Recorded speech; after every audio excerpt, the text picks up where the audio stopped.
Rick and Morty comic issue 29. We started out with Jerry not wanting Summer to go to a festival in another state's 3-day drug party, and surprisingly, Beth sides with Summer, and Rick says that it could do his family a whole lot of good. I'm guessing he's talking about spring break. It seems so unrealistic that Beth would let Summer go. Jerry actually has my sympathy with the great lampshading. What's the point of even being a parent in this family if you're gonna cut me off at the knees at every turn? Summer, I'm putting my foot down. Good. It's not good for a couple to not even agree on how to raise their kids. Summer compares Jerry to a certain dictator we all know, when he was just being every parent, and Rick lampshades it, and Summer just says that he can get in his spaceship and fly anywhere he wants if someone makes a decision he disagrees with. How's that a good comeback to what he said? Jerry made a good point about why he didn't want her to go. She just seems spoiled here. Jerry doesn't care, and Morty surprisingly tries to make him feel better and says that he goes to school with a lot of bad people. Naturally, since there's bullies there. And Beth snarks that Jerry doesn't have the backbone to be comparable to him. Rick goes to his lab, and then immediately Beth tells Summer she can go to the festival. It seems so forced that a mother would let her go. And she doesn't even think in a thought bubble that she's only doing this to spite Jerry. I assume Beth had a ton of experience with spring breaks and so on. But that might just be my memories of Francine Smith from American Dad blending with her, as I always thought she looked too much like her. Jerry cathartically says that he's sick of being a second-class citizen in his own home.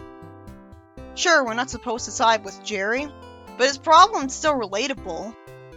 Just because he's a bit of a wimp doesn't mean he's wrong about everything. Rick holds a convenient device and asks if anyone wants to know just how incapable of fascism their old friend Jerry is.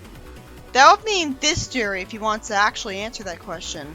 An alternate Jerry, like the evil Jerry, would be a different person anyways and not count as much.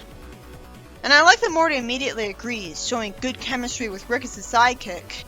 It's endearing when he actually gets along with him, or at least sucks up to him, making him look naive and lovable. And of course, that can't always be the case because that'd just be unrealistic. Though it also seems out of character to me every time he's like that. I always just think of him as being scared by his escapades. Rick says he made it for an intergalactic council that wanted to stop fascism before it left the cradle. And it tells someone's likelihood to end up being a dictator. I guess it measures brainwaves and neurons wirelessly and compares them to the brain of that guy after Rick traveled to a universe where he was still alive to scan. Jerry only has 48%. Weird for a guy whose evil twin ruled his planet and wanted to take over the multiverse, but again, he's not him. He says that it's basically a majority, and he was a charismatic leader to his people, and Beth and Rick fortunately snark at him for it because he's pathetic enough to want to be proud of anything. How's it a majority? It's not even 51%. Summer asks Morty what he's doing with Rick's stuff. I have a question. Why did Summer think to go in here? I guess she heard Morty in there. Or more likely, since she'd probably just assume it was Rick, unless she just saw Rick somewhere else, she probably followed him here. And it is responsible of her to follow Morty here to make sure he won't get himself hurt with Rick's inventions. Summer calls Beth neglectful and says that she's his sister, so she should know what's going on. Morty says that maybe he'd have the guts to really show the bullies at school if he knew that they might turn out to be the worst person ever. It's immediately obvious where this is going to lead though. Where's the cutoff point? Is above 50% all it would take for him to justify mistreating them? Even everything above 60% is a stretch. Also, he's a wimp, and no matter what the justification, he would still get in trouble if he attacked them and be punished for assault. Also, they beat him up. It should be obvious there's no point doing this. Even if all he's originally planning to do is show bad guys they've got the potential to become that way, the worst that would happen is Morty be beaten up for the embarrassment. And trying to embarrass him in public is the only thing I can think of him having to gain from learning what he wants to learn. He's disappointed to learn that a bully only has a 2% rating. Out of nowhere, even though Summer promised Morty she wouldn't tell Rick, and he heartwarmingly called her a good sister, Rick is actually right beside him and saw the whole thing, and didn't stand up for Morty. Sure, it wouldn't make a difference if he did, but it wouldn't make a difference if he didn't either, other than the difference of looking like a callous grandpa, which isn't worth it. My point is, Rick sure is smart if he predicted Morty would do this on his own. I guess because he knows how the stories usually go. People usually want to take advantage of his inventions. I'm just not used to characters in fiction being smart anymore after the Sonic series. Morty says that he figured he'd be able to stand up to a guy he hated this way. And Rick has a good point, making the moral of the story clear if it wasn't already. It's a good thing the story keeps going with this idea though, because it has some obvious potential for a plot beyond giving the internet a lesson they didn't need, because no one's literally said someone's as bad as him. A comparison is just a comparison. I just think saying his name in a casual conversation unrelated to history is kind of downplaying how evil he really was. That's a more valuable moral than what this is saying. Rick tells Morty that to be like him, a person would have to really feel victimized and be arrogant to want to marginalize anyone he thinks is a threat, and of course be too insecure to stand someone else's ideas. Because being insecure means that hearing someone else's idea might cause you to doubt your own, even if you know it's irrational.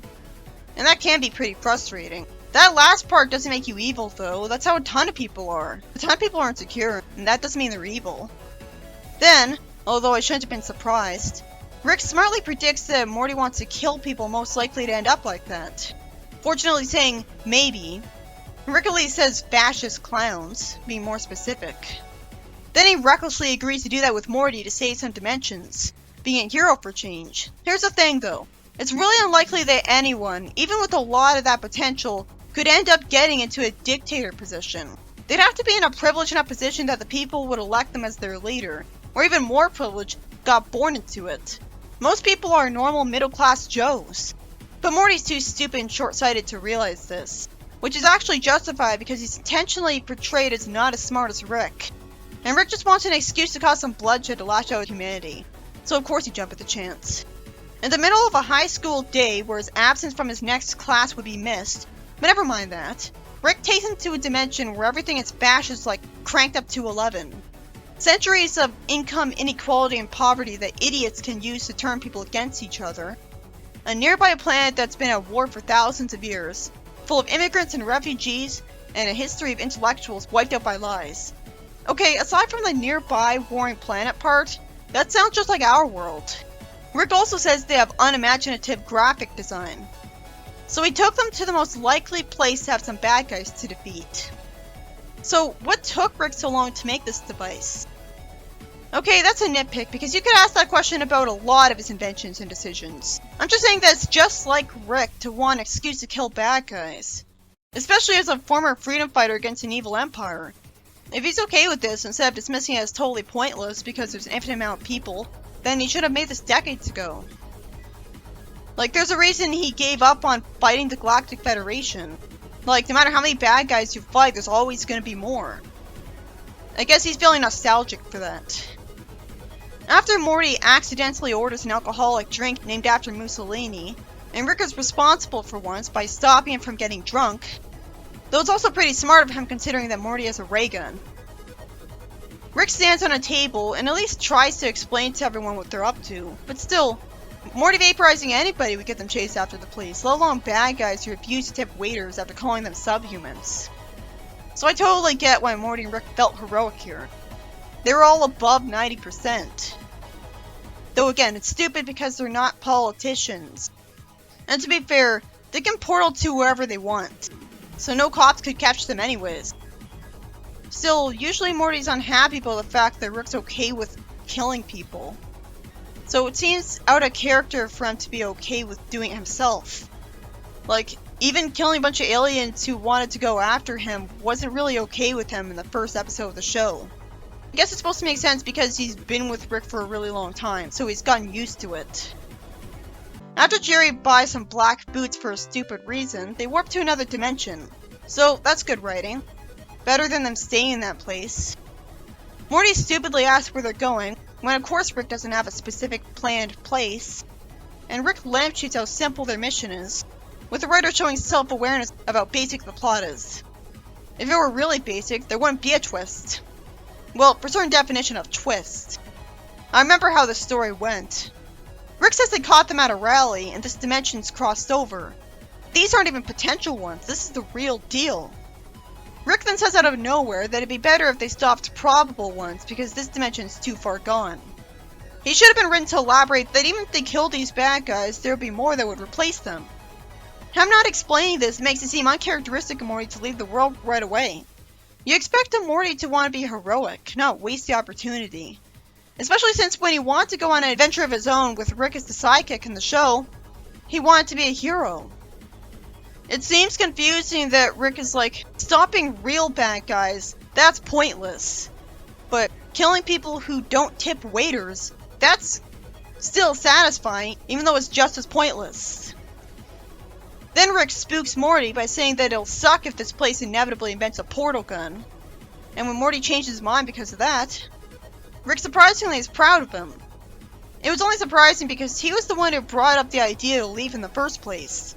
I thought he wanted to leave. So why'd he risk Morty doing something he didn't want just to humor him? He must think it'll be faster for Morty to become more like him if he thinks this is his idea and he goes to do it on his own. Then Morty sees a woman at the microphone, and he says he doesn't feel right about this because it's a woman, so he doubts that they could be that bad.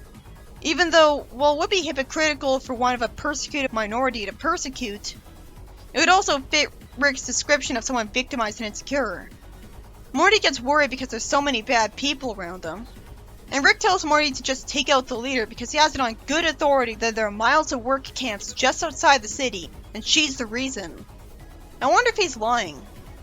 Probably not. But it'd be better for the story if he actually showed us.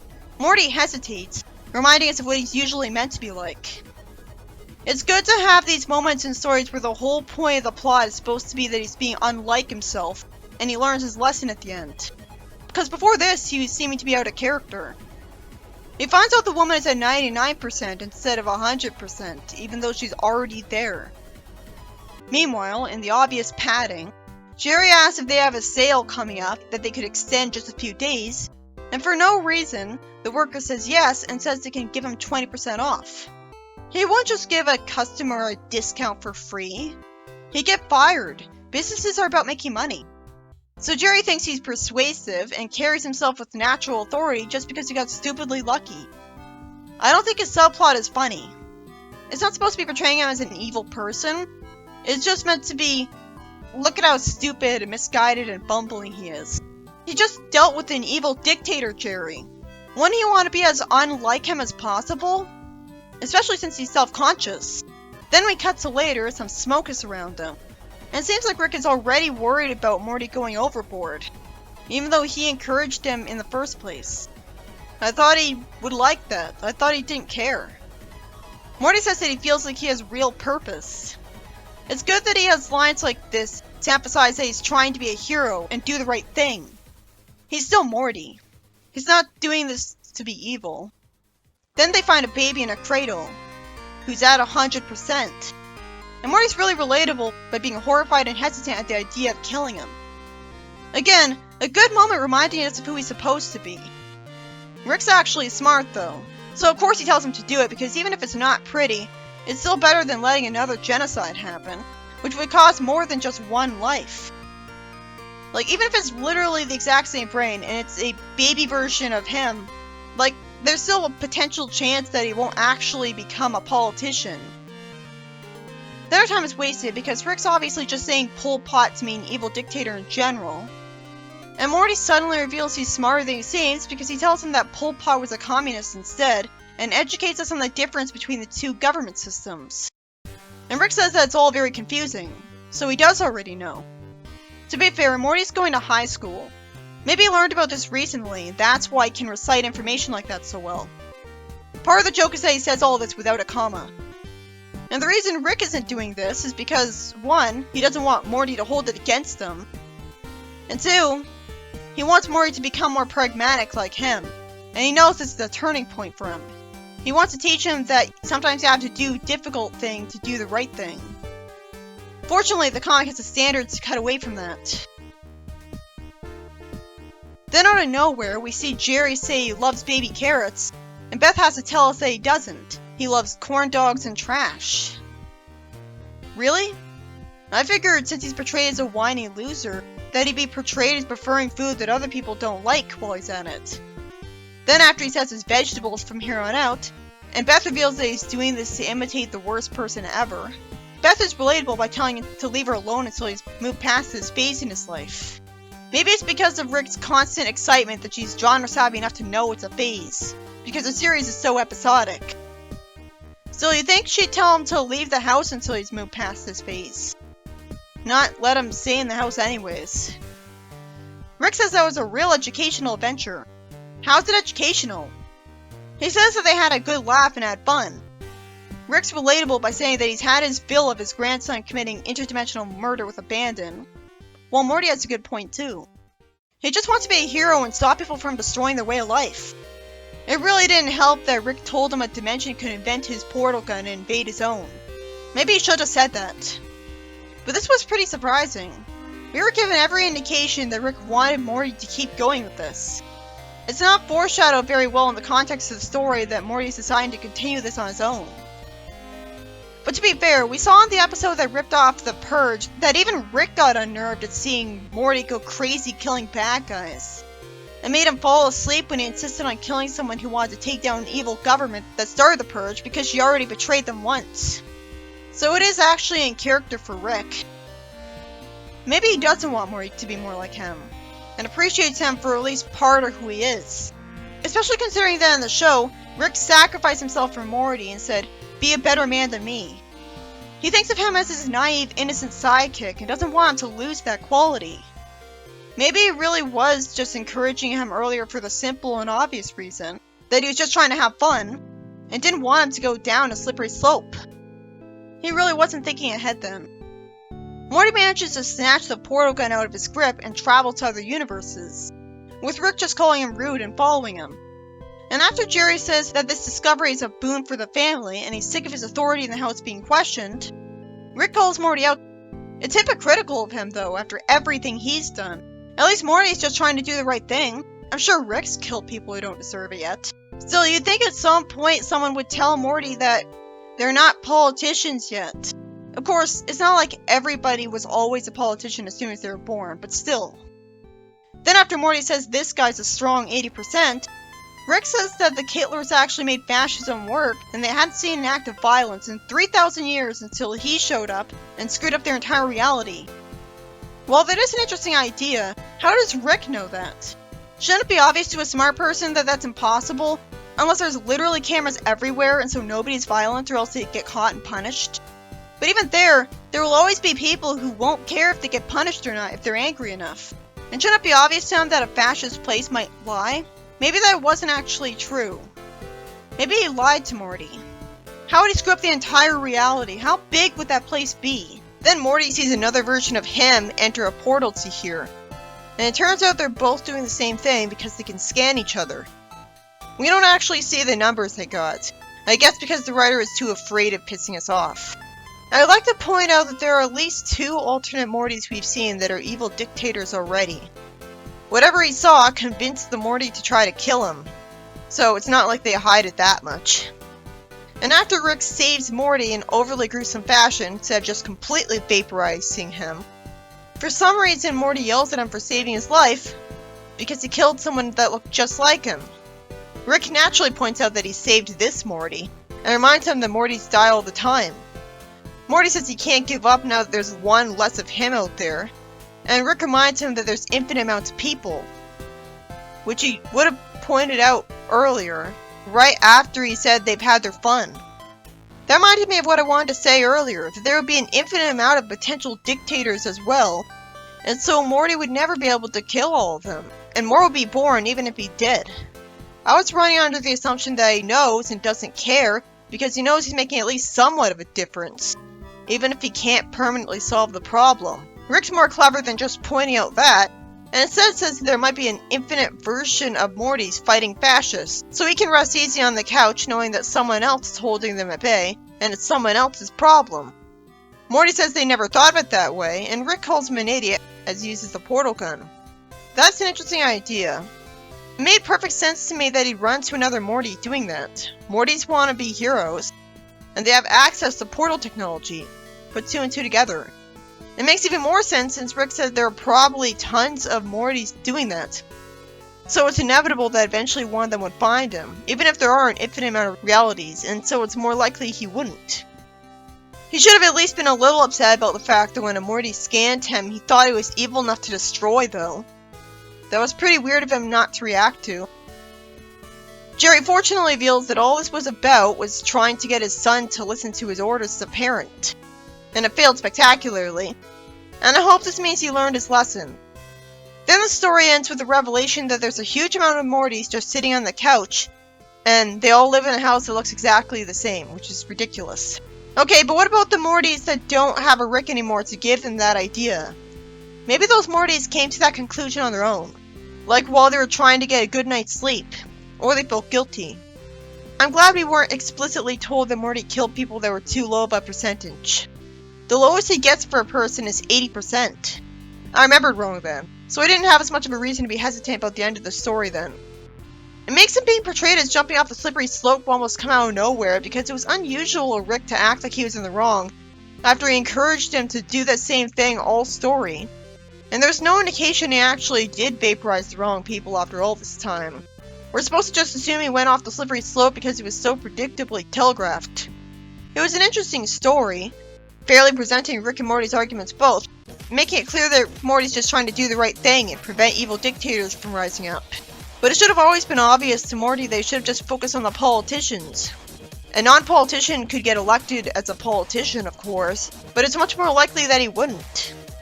Not surprised Rick's device didn't take their career at the moment into account. I guess it did. I guess part of what it measures is how likely someone is to be hired as a politician. By the way, while I do know that it's impossible that every Morty ever is just sitting on the couch playing on the phone at the same time, since some of them should be too sick, injured, comatose, or at least sleeping or busy with something else at the time, not to mention the ridiculousness of the fact that every single one of them lives in a house that looks identical. I'm willing to give the comic the benefit of the doubt and assume it's just showing a finite amount of Mortys, and it was just a joke. It didn't say literally every Morty was doing this, it just showed a lot of squares. There'd be an infinite amount of possibilities. How would all of them exist in the exact same time zone as each other? A lot of them would be sleeping or going to school. But there'd be an infinite amount of them doing that exact thing. My point is that most of them wouldn't be doing that exact thing. We were just shown the infinite amount of them that were doing that exact thing.